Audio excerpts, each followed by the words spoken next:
Assalamualaikum warahmatullahi wabarakatuh. Waalaikumsalam warahmatullahi wabarakatuh. Bismillahirrahmanirrahim. Alhamdulillahi rabbil alamin. Wal aqibatu lil muttaqin. Wala udwana illa 'alal zalimin. والصلاة والسلام على أشرف الأنبياء والمرسلين سيدنا ومولانا محمد وعلى آله وأصحابه المجاهدين الطاهرين أما بعد. Saudara-saudara kaum muslimin rahimakumullah, setiap kita muslim di dalam kehidupan ini selalu ingin dicintai oleh Allah Subhanahu wa ta'ala. Dan tidak seorang pun di antara kita yang hidup ingin dimurkai oleh Allah Subhanahu wa ta'ala. Jangankan lagi dimurkai Allah, dimarahi tetangga saja kita kadang-kadang sudah merasa tidak enak. Padahal bagaimanapun, kalau sekadar dimarahi tetangga, kita masih bisa menghindar, pergi atau pindah ke tempat lain. Tahun depan kita kembali lagi, barangkali sudah bisa berdamai. Tapi jikalau Allah yang murka kepada kita, padahal alam ini adalah miliknya belaka, rasanya kemana lagi langit tempat kita bernaung, dan kemana lagi bumi tempat kita berpijak. Setiap orang ingin dicintai Allah, tapi tidak setiap orang mau melakukan perbuatan-perbuatan yang kalau dikerjakannya Allah akan cinta kepadanya. Dan setiap orang tidak ingin dimurkai Allah, tapi orang kadang-kadang tanpa sadar melakukan perbuatan-perbuatan yang justru dimurkai oleh Allah Subhanahu wa ta'ala. Pada pertemuan kali ini ingin saya sampaikan kepada hadirin satu hadis qudsi di mana Allah Subhanahu wa ta'ala berfirman melalui lisan Nabi besar Muhammad sallallahu alaihi wasallam, "Uhibbu thalathan wa hubbi li thalathin ashad." Aku cinta, kata Allah, kepada 3 macam golongan manusia, tapi aku lebih cinta lagi kepada yang 3 macam lagi. Jadi ada yang sekedar dicintai Allah, ada yang lebih lagi dicintai oleh Allah Subhanahu wa ta'ala. Siapa mereka? Mari kita ikuti satu persatu isi daripada hadis qudsi ini. Yang pertama, uhibbu ahlas sakha. Aku cinta, kata Allah, kepada orang-orang yang pemurah. Aku cinta kepada orang-orang yang ringan tangan, mempunyai kepekaan sosial yang tinggi, gemar menolong orang yang memang memerlukan pertolongan. Aku cinta kepada orang-orang yang semacam itu.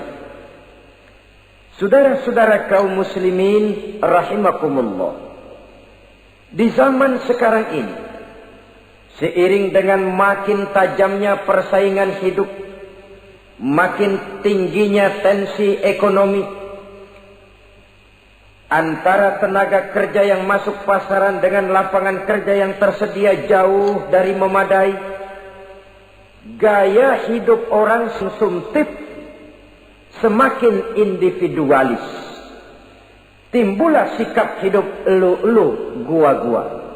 Kepekaan sosial mulai lentur dan luntur, tapi tidak terwujud di dalam kehidupan sehari-hari. Padahal agama mengajarkan Allah cinta kepada orang-orang yang bermurah tangan, gemar melakukan pertolongan, peka melihat penderitaan dan kesulitan orang lain. Adalah Allah melebihkan rezeki sebagian kita dari yang lain. Dimaksudkan untuk saling tolong menolong, bahu-membahu dan bantu-membantu. Sehingga dengan demikian, apa yang disabdakan Nabi dalam hadis, Ar-Rahimuna yarhamuhumur Rahman, irhamu ahlal ardi yarhamkum man fis sama. Orang-orang yang punya sifat belas kasih akan dikasihi oleh Allah Subhanahu wa ta'ala. Sayangi yang di permukaan bumi, nanti yang di langit akan sayang kepadamu, akan turun rahmahnya kepada kita bersama. Alangkah nikmatnya kehidupan ini, jikalau yang berkuasa menyayangi yang lemah lalu melindunginya, jikalau yang alim menyayangi yang awam lalu membimbingnya, jikalau yang kaya menyayangi yang miskin lalu mengulurkan tangan memberikan bantuannya, akan terciptalah rahmah dalam kehidupan. Tapi jikalau sebaliknya, yang berkuasa malah menindas dan menekan yang lemah, yang alim malah membodoh-bodohi yang memang sudah bodoh, sementara yang kaya menyantap yang miskin, akan terjadilah bala dan bencana dalam kehidupan. Bukan lagi rahmah yang turun, melainkan azab akan menimpa kita secara keseluruhan. Begitulah, terdapat tirai halus yang memisahkan kita dari konsep ajaran agama kita yang luhur. Agama mengajarkan yadul ulya khairun min yadis sufla, bahwa tangan di atas lebih baik daripada tangan yang di bawah. Orang yang memberi lebih baik daripada orang yang menerima. Tapi yang kita praktekkan, kita selalu berada pada posisi tangan di bawah, menjadi umat yang manja, yang lemah, padahal bukan tidak punya potensi, tapi mungkin karena kita tidak pandai menginventarisir potensi. Kadang-kadang ada panitia pembangunan masjid, membangun masjid, meletakkan batu pertama sekaligus jadi batu terakhir. Setelah itu la yamutu wa la yahya, hidup tidak kelihatan geraknya, mati pun tidak ketahuan kuburannya. Masjid impoten, pesantren terbengkalai, majelis taklim terlunta-lunta, rumah sakit Islam tak kunjung selesai. Tidak adakah orang Islam yang kaya? Banyak. Tidak adakah orang Islam yang punya posisi kunci, posisi basah, posisi menentukan? Banyak. Secara jujur kita harus berkata, yang belum banyak ialah yang mau berbuat atas nama dan demi kepentingan agamanya. Kita juga bukan tidak punya potensi. Kita tidak pandai menginventarisir potensi untuk kepentingan dan kemaslahatan kita bersama. Saudara-saudara kaum muslimin rahimakumullah. Dengan demikian kita bisa lihat dalam kehidupan sehari-hari di masjid misalnya. Itu kalau hari Jumat kadang-kadang kita sengaja mau berangkat sholat Jumat tidak bawa uang. Maka yang paling lancar di masjid kotak. Saudara boleh lihat kotak itu. Dari sudut ke sudut hampir tidak pernah macet. Lancar betul jalannya. Sekali macet, kotak 50, 100. Wajar kalau masjid-masjid kita lalu impoten. Bagaimana akan mengadakan kegiatan kalau tidak ada dana? Oleh karena itu pada kesempatan ini saya ingin mengetik.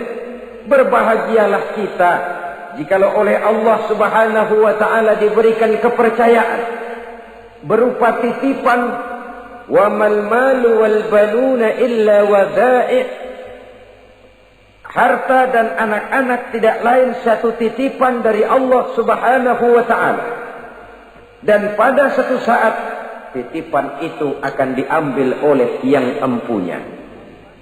Allah cinta kepada orang-orang yang pemurah. Allah akan memberikan balasan yang berlipat ganda. Kalau saudara bersedekah kepada anak yatim, bukan si yatim itu yang akan membalasnya. Kalau saudara membantu pembangunan masjid, bukan panitia masjid yang akan memberikan ganjarannya. Kalau saudara membangun pondok pesantren, bukan kiai yang punya pesantren yang akan memberikan balasannya. Allah Subhanahu wa ta'ala melalui jalan yang tidak kita sangka-sangka melalui jalan yang dalam istilah Quran disebut min haitsu la yahtasib, melalui jalan yang tidak pernah kita hitung, kita sangka sama sekali. Jalan gaib yang hanya Allah saja yang maha tahu. Sebaliknya, wa hubbi lil faqiris sakhi asad, kata Allah.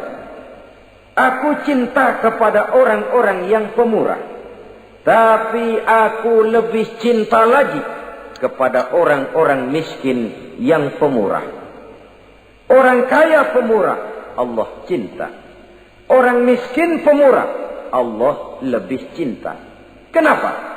Kalau orang kaya sodakoh 5.000 rupiah misalnya, orang miskin pun sodakoh 5.000 rupiah, sama jumlahnya, sama ikhlasnya, sama halalnya, tapi besarnya pahala lebih besar sodakoh si miskin yang 5.000 rupiah itu ketimbang si kaya yang juga 5.000 rupiah. Kenapa maka demikian? Oh, buat orang kaya uang 5.000 apalah artinya. Tapi buat si miskin, untuk jumlah 5.000 itu dia harus peras keringat, banting tulang, pergi pagi, pulang sore, kaki jadi kepala, kepala jadi kaki.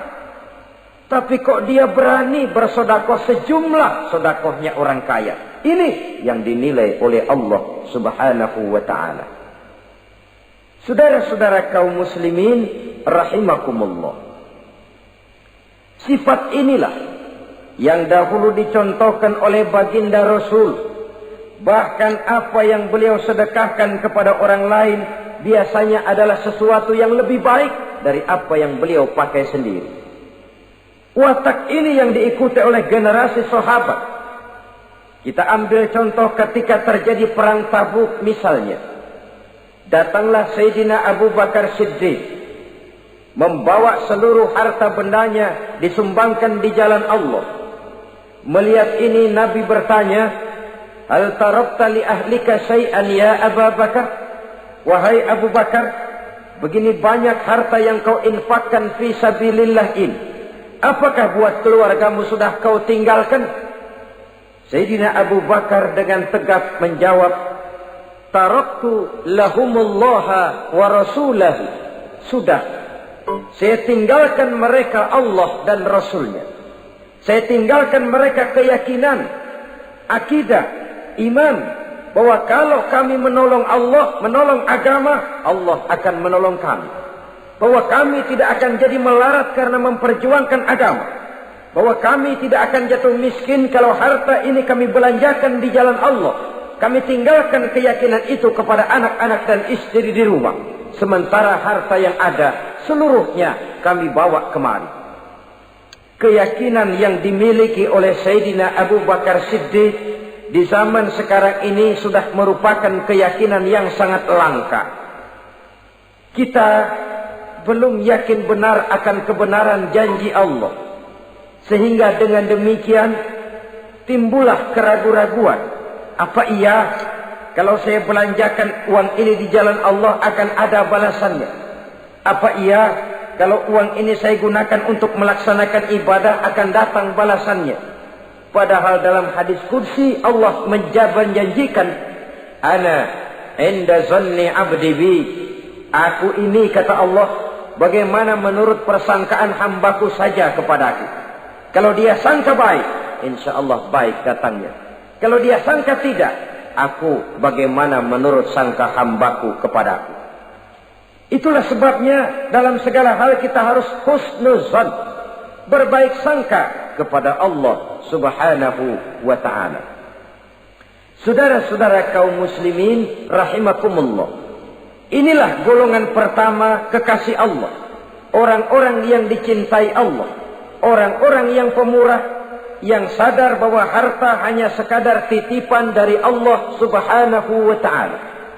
Dan harta menurut Nabi, apabila sudah kita belanjakan di jalan Allah, dia akan berkata, pertama, kuntu qalilatan fakatsartani, jumlahku sebenarnya sedikit, tapi lantaran engkau sedekahkan aku, engkau belanjakan aku di jalan Allah, maka jumlahku jadi banyak.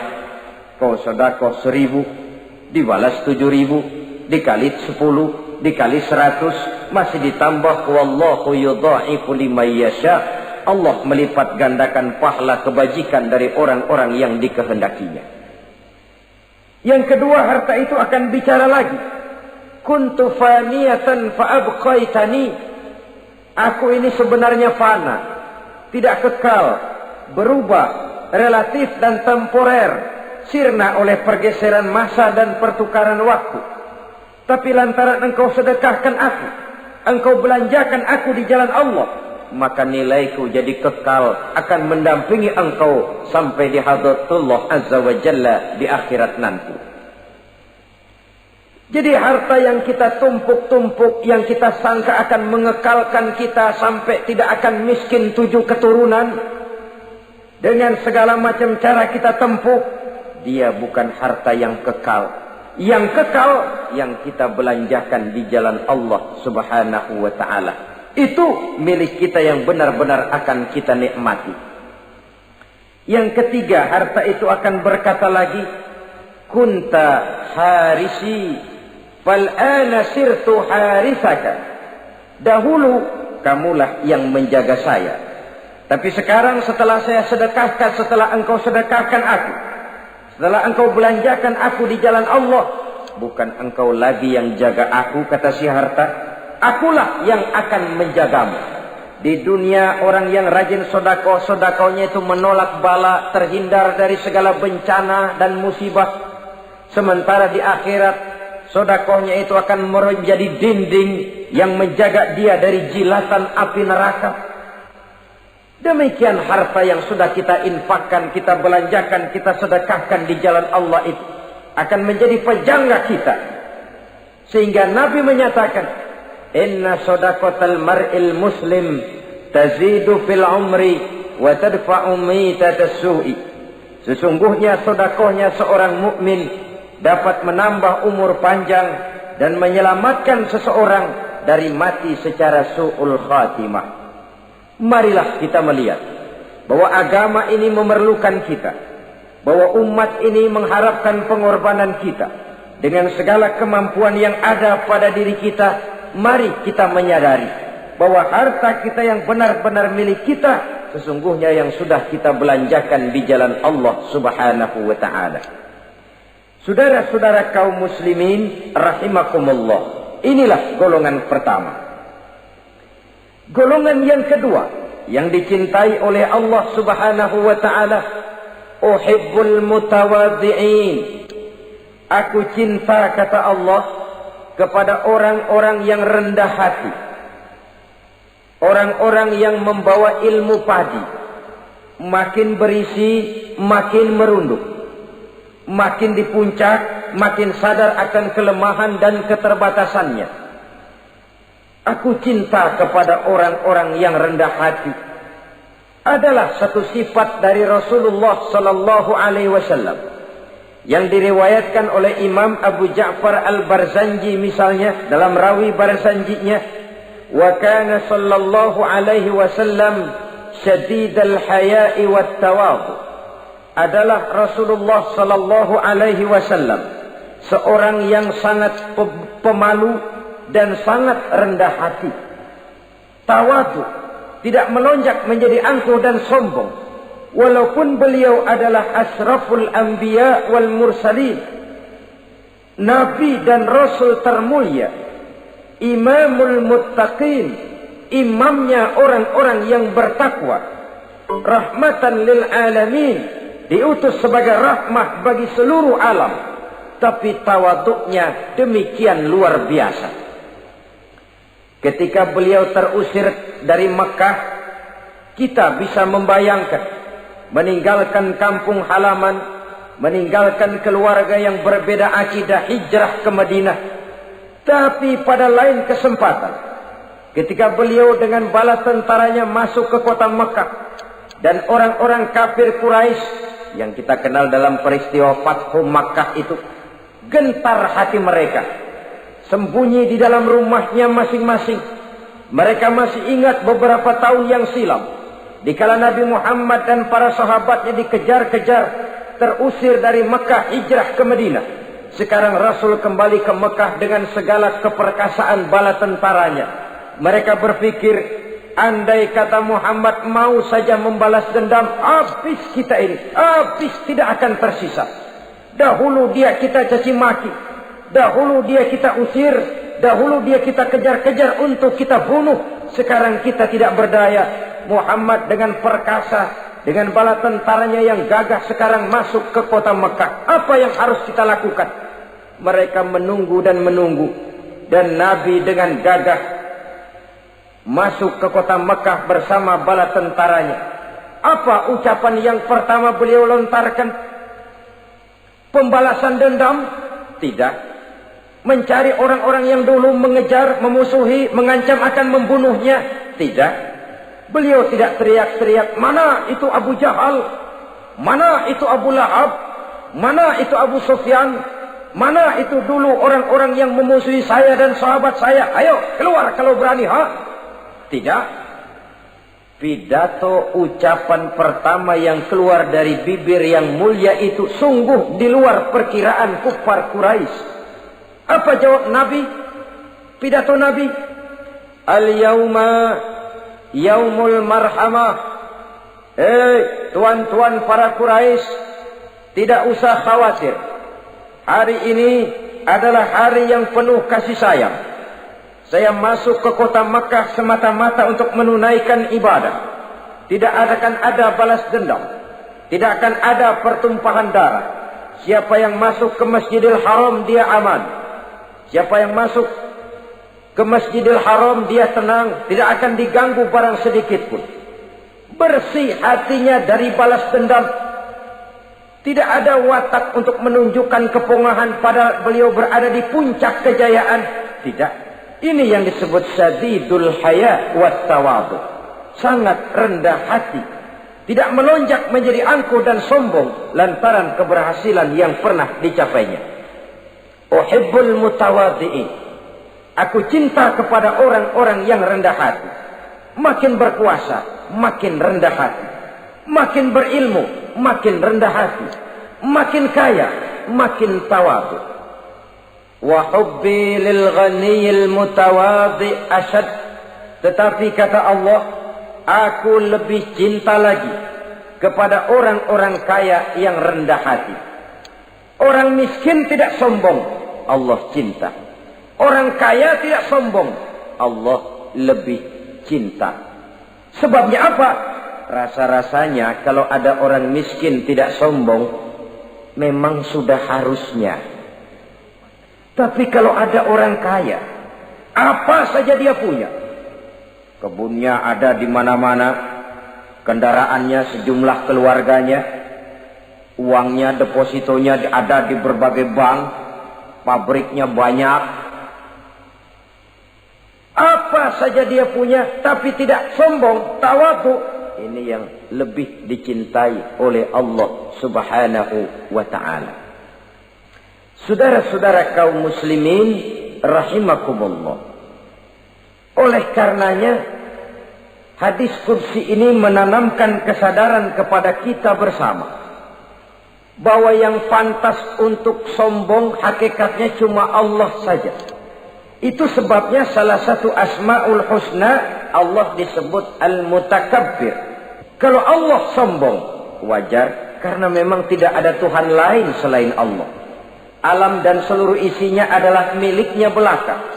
Tidak ada satupun yang bisa mengklaim. Al-mutakabbir huwallah. Yang pantas sombong hanya Allah Subhanahu wa ta'ala. Saudara-saudara kaum muslimin rahimakumullah. Yang ketiga, orang yang dicintai oleh Allah Subhanahu wa ta'ala, uhibbut taibin. Aku cinta kepada orang-orang yang bertaubat.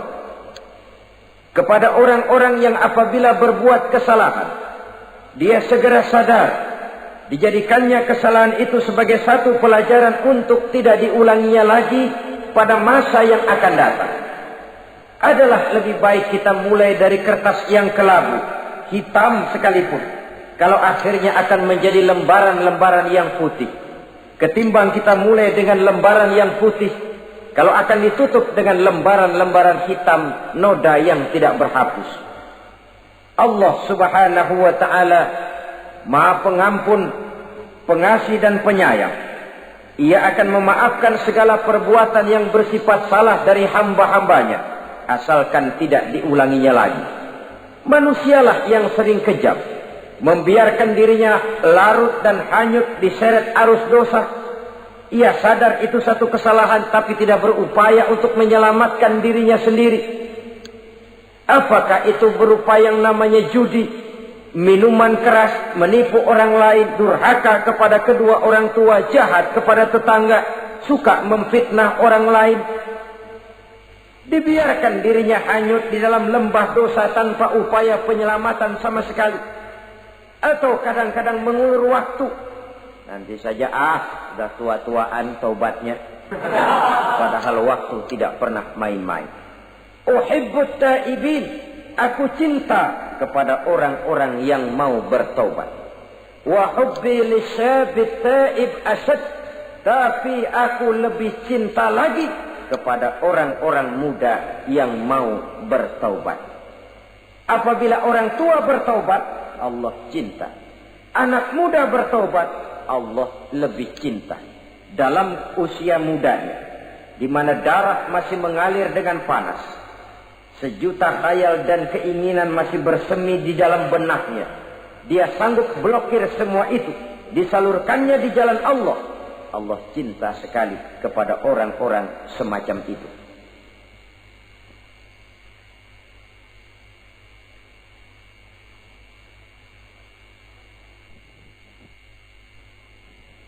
Saudara-saudara kaum muslimin rahimakumullah.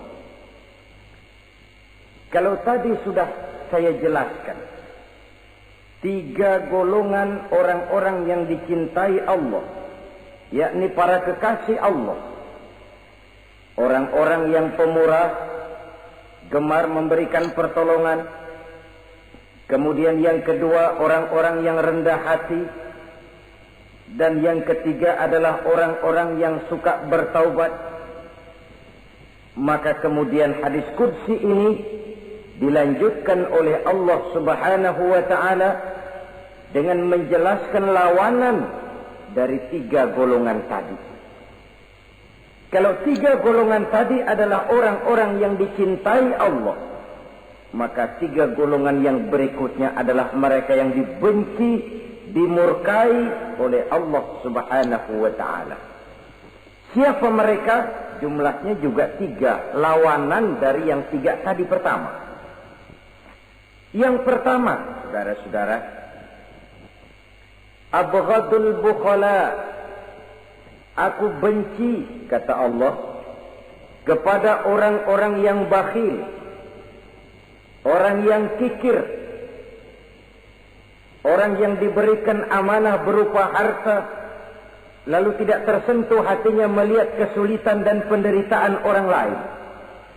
Tetangganya meratap dan merintih kelaparan, sementara ia dengan tenang berpangku tangan, padahal ada kelebihan rizkinya. Ia tahu kesulitan orang lain, tapi ia tidak berusaha mengulurkan tangan memberikan bantuan. Kenapa seseorang bisa terjebak ke dalam penyakit bakhil bin kikir alias pelit seperti ini? Oleh karena harta benda dunia itu sudah berakar kuat di hatinya. Tidak mau lepas lagi ia dari sana. Tidak mau berpisah ia dengan harta itu walau sedikit jua pun. Dan memang para ulama sufi mengajarkan, orang kaya itu ada 2. Ada orang kaya hakiki, ada orang kaya majazi. Orang kaya hakiki, orang kaya sebenarnya adalah orang yang kaya hatinya. Luas cakrawala pandangannya, terbentang nuansanya, tidak cuplik melihat karunia yang diberikan Allah dalam kehidupan ini. Orang yang kaya hati, inilah orang kaya hakiki. Adapun orang kaya majazi adalah orang yang banyak hartanya tapi miskin hatinya. Hidupnya sudah melimpah tapi ia selalu merasa kurang, maka ia tidak pernah cukup. Posisinya sudah kaya tapi ia masih merasa miskin, maka ia pun selalu miskin. Imam Ghazali rahimahullah memberikan contoh yang indah. Perjalanan hidup manusia sama dengan naik kapal laut yang besar menuju pulau bernama akhirat, mencapai pantai surga bahagia. Kapal ini akan singgah di satu pulau bernama dunia. Para penumpang diperbolehkan turun, tapi sebelumnya diingatkan lebih dahulu bahwa ini cuma sekedar tempat transit. Di dunia, di pulau yang bernama dunia, para penumpang boleh mengambil apa yang memang diperlukan untuk bekal dalam perjalanan. Tapi jangan lupa bahwa kapal akan melanjutkan perjalanan menuju kepulauan akhirat yang kekal dan abadi. Maka turunlah para penumpang ke pulau yang bernama dunia ini.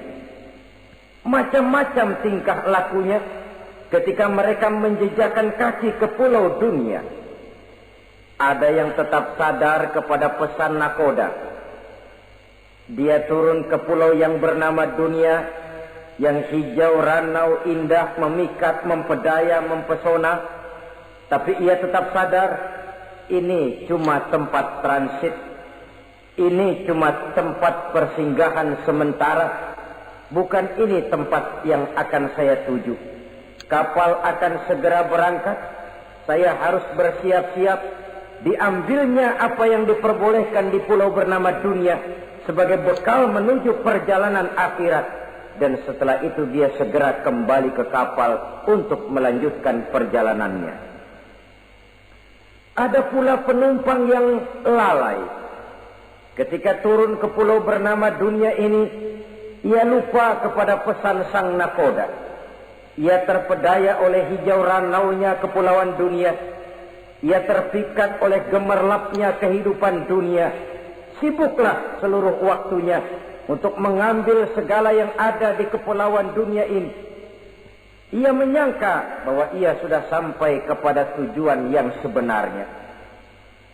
Dikala peluit kapal berbunyi, pertanda kapal akan segera berangkat, rupanya baru sadar dia bahwa ini bukan tujuan yang sebenarnya. Ia berusaha kembali ke kapal, walaupun masih bisa ikut naik kapal, tapi sayang tempatnya sudah ditempati oleh orang lain. Inilah contoh dari orang-orang yang kehidupan dunia telah melalaikan mereka daripada tujuan akhirat. Yang lebih celaka adalah nasib penumpang ketiga. Mereka yang tertinggal sama sekali di kepulauan dunia ini. Mereka lah orang-orang kafir, orang-orang munafik, orang-orang musyrik. Bagi mereka surgalah dunia ini. Bila kehidupan dunia berakhir, berakhir pula lah surganya sampai di situ. Ia menyangka sudah sampai kepada terminal akhir, padahal cuma sekedar halte, tempat di mana kapal singgah sebentar saja untuk melanjutkan perjalanan menuju kepulauan akhirat yang kekal dan abadi. Saudara-saudara kaum muslimin rahimakumullah, orang-orang yang sadar bahwa dunia cuma sekedar satu tempat transit, maka kesadaran itu menggugah dia kepada keyakinan terhadap kalimat inna lillahi wa inna ilaihi raji'un. Segalanya datang dari Allah, segalanya akan kembali kepada Allah.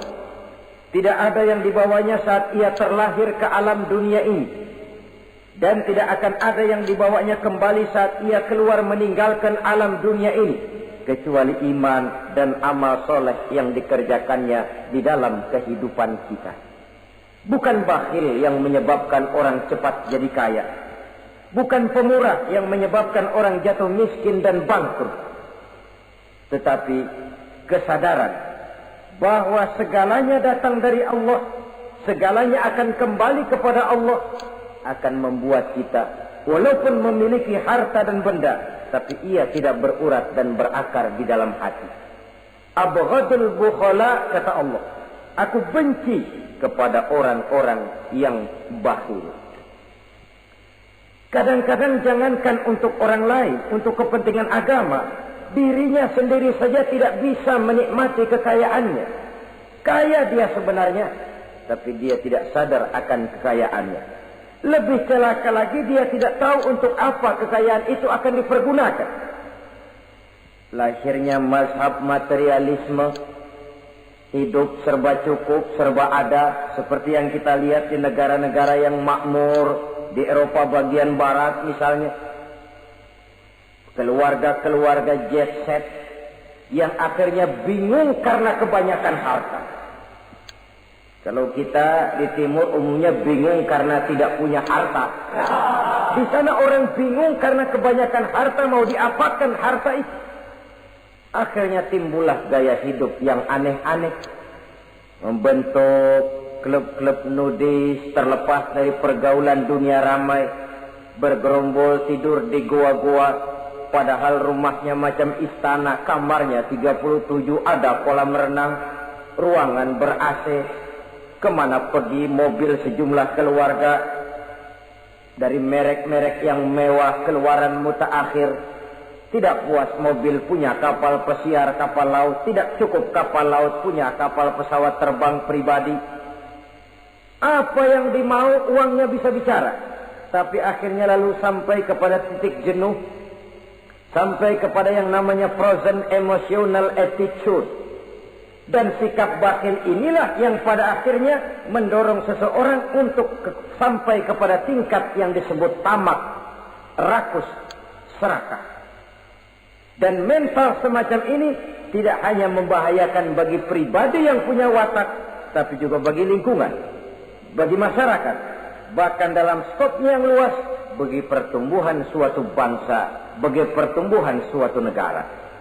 Sikap-sikap tamak, rakus, serakah, mau menang sendiri, mau kuasa sendiri, mau basah sendiri, mau kaya sendiri, persetan dengan orang lain, adalah sikap-sikap yang tidak saja bertentangan dengan ajaran agama kita, tapi juga bertentangan dengan falsafat dasar kehidupan bangsa kita, yakni Pancasila. Saudara-saudara kaum muslimin rahimakumullah. Lawanannya kemudian Allah menyatakan, wa bughdi lil ghaniyil bakhil asyad. Aku benci kepada orang yang bakhil, tapi aku lebih benci lagi kepada orang-orang kaya yang bakhil. Kalau orang miskin pelit, barangkali masih orang berkata pantaslah dia tuh pelit, miskin. Tapi kalau kaya, bakhil, kaya, pelit, rasanya orang menyayangkan.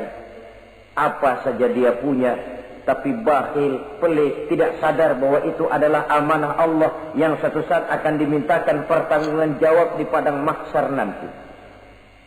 Inilah golongan pertama yang dibenci oleh Allah Subhanahu wa ta'ala. Golongan yang kedua, abghadul mutakabbirin. Aku benci kepada orang-orang yang sombong. Baik sombong oleh karena kekuasaan, kekuatan, wewenang, jabatan. Baik sombong oleh karena ilmu pengetahuan, skill, keahlian, kemampuan. Baik sombong oleh karena harta benda dan kekayaan. Sombong dalam segala bentuknya tidak disenangi oleh Allah Subhanahu wa ta'ala. Inilah yang saya maksud tadi dengan membawa ilmu padi seharusnya. Semakin berisi, semakin merunduk. Sebab pepatah orang-orang tua kita bilang, air beriak tanda tak dalam, tong kosong bunyinya nyari. Orang belajar silat kalau baru dapat 2-3 jurus memang genit, bukan main. Sesuatu yang barangkali sudah lumrah dalam kehidupan. Tapi yang diajarkan oleh agama, abghadul mutakabbirin, aku benci kepada orang-orang yang sombong. Al-Quran syarat dengan contoh-contoh baik dari perjalanan sejarah, baik dari perjalanan para hidup para nabi dan para rasul, seluruhnya merupakan tamsil, contoh dan ibarat bagi kita bersama. Fanzuru kaifa kana akibatul mukazzibin, fanzuru kaifa kana akibatul mujrimin. Berjalanlah kamu di permukaan bumi, lihat bagaimana akibat yang diderita oleh para pendusta, lihat bagaimana akibat yang diderita oleh para pembuat dosa, oleh orang-orang yang sombong, angkuh, congkak dan takabur. Mereka satu demi satu mengalami kehancuran, tenggelam di perut sejarah. Kurang apa Fir'aun? Kurang apa Raja Namrus? Kurang apa Raja Abrahat?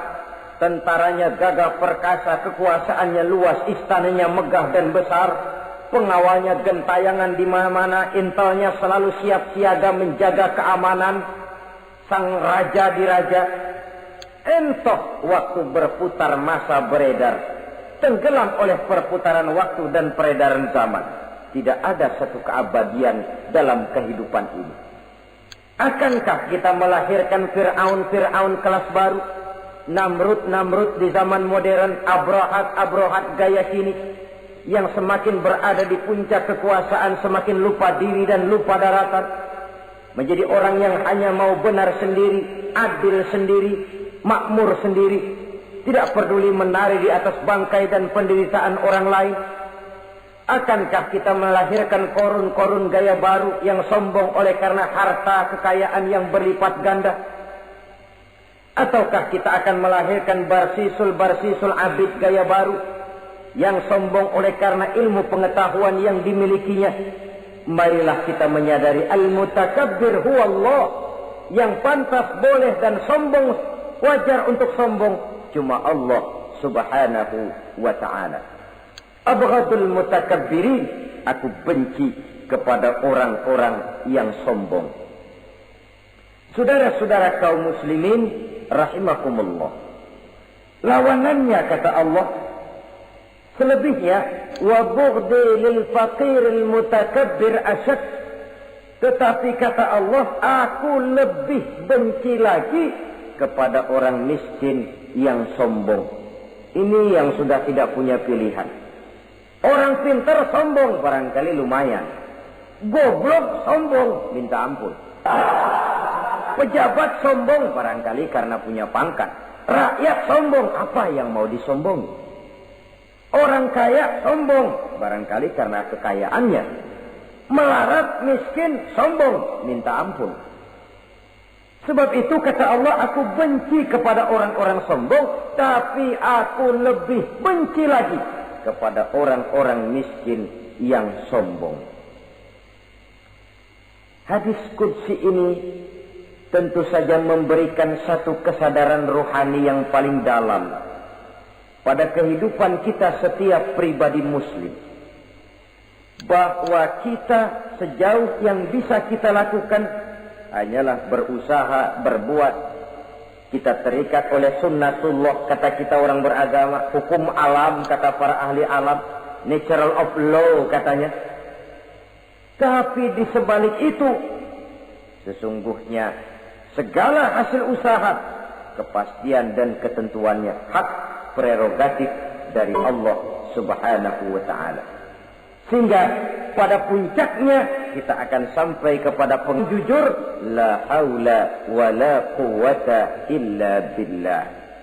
Tidak ada daya kita, tidak ada kekuatan kita kecuali apa yang memang telah diberikan Allah.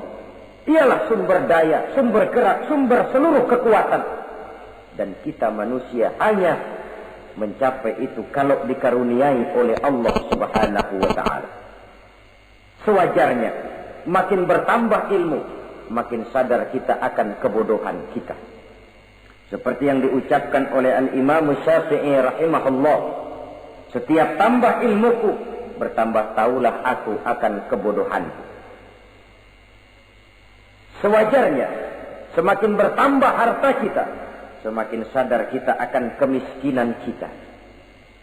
Semakin bertambah tinggi pangkat dan jabatan kita, semakin sadar kita dari mana kita datang, kemana kita akan pulang, dan di mana kita akan berada sekarang. Dengan kata lain, ilmu itu, harta itu, pangkat dan kedudukan itu sesuatu yang perlu dan perlu. Tapi bukan sebagai tujuan. Semuanya cuma sekedar alat. Tujuannya apa? Jangka panjang di akhirat untuk mencapai ridho Allah. Jangka pendek di dunia ini harus menjadi rahmatan lil alamin. Bagaimana ilmu itu jadi rahmah bagi lingkungan, bagaimana kekuasaan itu jadi rahmah bagi lingkungan, bagaimana harta itu jadi rahmah bagi lingkungan, berfungsi sosial untuk kebersamaan di dalam kehidupan ini. Saudara-saudara kaum muslimin rahimakumullah, inilah golongan kedua yang dimurkai oleh Allah Subhanahu wa ta'ala. Golongan yang ketiga, abghadul fasad, aku benci, kata Allah, kepada orang-orang yang berhati keras, berhati batu, tidak mempan nasihat, baik nasihat itu datang dari Allah, baik nasihat itu datang dari orang lain, baik nasihat itu datang dari dalam dirinya sendiri, atau bernasihat yang dipandangnya, yang dilihatnya dalam segala gerak kehidupan. Satu hari bahkan beberapa sahabat pernah menghadap Rasulullah sallallahu alaihi wasallam. Ya Rasul, jikalau sekarang ini kami nyaris tidak punya problem, artinya semua problem kami tuntas, sedikit kami bingung, Tuanlah tempat kami bertanya. Kami tidak mengerti hukum, Tuan tempat kami meminta fatwa. Kami ingin mendapat petunjuk, kepada Tuan kami mengadu. Tapi nanti kalau suatu saat Tuan telah berangkat meninggalkan kami ya Rasulullah, menghadap Allah Subhanahu wa ta'ala, tinggallah kami hidup tanpa bimbingan Tuan, kemana lagi kami harus minta nasihat? Baginda Rasul senyum, kemudian beliau menjawab, taraktu lakum nasihataini, kamu tidak usah khawatir. Kalaupun pada satu saat nanti aku berangkat meninggalkan kamu semua, kembali menghadap Allah Subhanahu wa ta'ala, kamu tidak perlu bingung. Tempat kamu minta nasihat ada, tempat kamu bertanya ada, tempat kamu minta fatwa dan kepastian hukum ada. Taraktu lakum nasihataini, aku tinggalkan untukmu dua macam nasihat. Pertama, yang aku tinggalkan kepadamu itu nasihat yang pandai bicara. Yang kedua, yang aku tinggalkan kepadamu itu nasihat yang diam saja. Sahabat lalu bertanya, kalau nasihat yang bisa bicara itu apa ya Rasul? Beliau menjawab, Al-Quranul Karim. 6.666 ayat, 30 juz, 114 surah, seluruhnya nasihat bagi umat Islam. Apapun yang akan kau kerjakan, kemanapun kau akan pergi, bertanyalah kepada Al-Quran, minta nasihatnya. Bertanya langsung? Tentu tidak. Bertanya kepada Al-Quran artinya fas'alu ahla dzikri in kuntum la ta'lamun. Jikalau kamu memang tidak mengerti, bertanyalah kepada yang mengerti. Yang mengerti Al-Quran tentu tidak lain para ulama, para kiai, para asatiz, guru-guru yang mengasuh kita di majelis taklim. Nasihat yang pandai bicara, Al-Quranul Karim. Kemanapun saja kaki akan kita langkahkan, ke arah manapun bumi yang akan kita tuju, mintalah lebih dahulu nasihat Al-Quranul Karim. Usaha apapun yang akan kita lakukan, mintalah nasihat kepadanya. Itu nasihat yang pandai bicara. Lalu sahabat bertanya lagi, kalau nasihat yang diam saja itu apa ya Rasul? Beliau menjawab, nasihat yang diam saja itu maut. Diam saja dia, tidak bicara, tapi pasti datangnya. Dan itu jadi nasihat. Kalau sekarang kau menyolatkan orang lain, apa tidak mungkin besok kau disolatkan orang? Kalau hari ini kau antar jenazah temanmu ke liang lahat, entah tahun depan, bulan depan, minggu depan, entah 5-10 tahun yang akan datang, bukankah kau yang akan diantar ke liang lahat? Kau tengoklah temanmu itu. Matanya masih ada tapi sudah tidak sanggup lagi melihat. Jangankan melihat, digerakkan saja pun sudah tidak bisa. Telinganya belum kemana-mana tapi sudah tidak mampu lagi mendengar. Kakinya masih cukup tapi sudah tidak mampu untuk dipakai berjalan. Tangannya masih ada tapi tidak ada lagi yang bisa dipegangnya. Apa yang kurang kalau sudah demikian? Kau tumpuk harta kekayaan untuk 7 turunan, kau sangka kau tidak akan mati karena itu. Kau ingin selalu berada di puncak padahal hidup ini mendaki dan menurun. Ini seluruhnya merupakan nasihat. Orang yang hatinya keras tidak mempan nasihat yang datang dari Allah, Quran dan maut. Nasihat yang datang dari orang lain, kadang-kadang diberikan nasihat, lebih pandai dia berkilah, lebih pandai dia berkelit, lebih pandai dia berjawab. Orang yang memberi nasihat baru bicara 1, dia sudah 10. Nasihat yang datang dari orang lain tidak juga bisa menyentuh hatinya. Atau nasihat yang timbul dari dalam dirinya sendiri. Kulit yang mulai berkerut, uban yang mulai bertabur, gigi yang permisi satu demi satu. Itu kan seluruhnya merupakan nasihat. Tapi orang yang hatinya keras, kasar, istilah kita barangkali sudah kulit badak, muka tembok, kuping kebo, masuk dalam golongan khatamallahu ala qulubihim. Allah sudah tutup cap, Allah stempel hati mereka, tidak masuk lagi nasihat. Na'udzubillah summa na'udzubillah. Beruntung kita kalau oleh Allah ini diberikan hati yang lembut, peka, mudah menerima kebenaran, tidak tertutup terhadap kebenaran. Walaupun kebenarannya itu datang dari seorang budak yang hitam legam. Karena memang agama mengajarkan khuzil hikmata wa la yadurruka min ayyi wi'ain kharajat.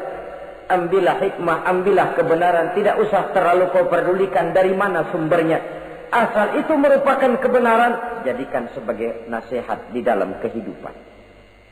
Saudara-saudara kaum muslimin rahimakumullah. Rugi dan celaka kita kalau sampai diberikan hati yang keras, kasar, masuk dalam qaswatul qalbi, hati yang kasar, keras, tidak mempan nasihat apapun. Kalau kadang-kadang masuk telinga kanan, keluar lagi telinga kiri, tidak pernah singgah di lubuk hatinya walau sebentar sekalipun, tidak pernah transit, atau kalaupun transit seperti air di daun talas, mudah bergoyah ke kiri dan ke kanan. Allah benci kepada orang-orang yang hatinya keras. Selanjutnya, wa bughdhi lisaykhil fasik asad. Tapi kata Allah, aku lebih benci lagi kepada orang tua yang hatinya keras. Tua-tua keladi katanya, makin tua makin menjadi. Kalau ada anak muda bandel, nakal, setidaknya orang masih punya harapan. Masih ada orang berkata, ya doain aja dah, mudah-mudahan dia makin dewasa, makin lurus jalan hidupnya, makin benar langkahnya, makin sadar rasa keagamaannya. Masih ada ucapan seperti itu. Tapi kalau sudah tua, malah makin gila, orang sudah habis harapan.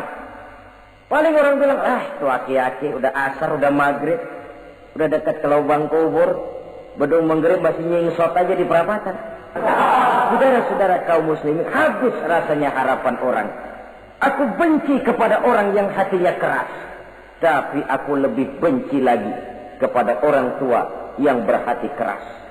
Kenakalan remaja dibenci Allah, kenakalan orang-orang tua lebih dibenci oleh Allah Subhanahu wa ta'ala. Saudara-saudara kaum muslimin rahimakumullah, Semoga kita termasuk ke dalam golongan orang-orang yang dicintai Allah, para kekasih Allah.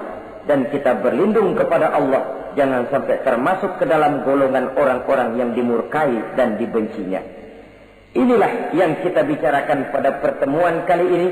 Terima kasih dan mohon maaf. Wassalamualaikum warahmatullahi wabarakatuh. Waalaikumsalam warahmatullahi wabarakatuh.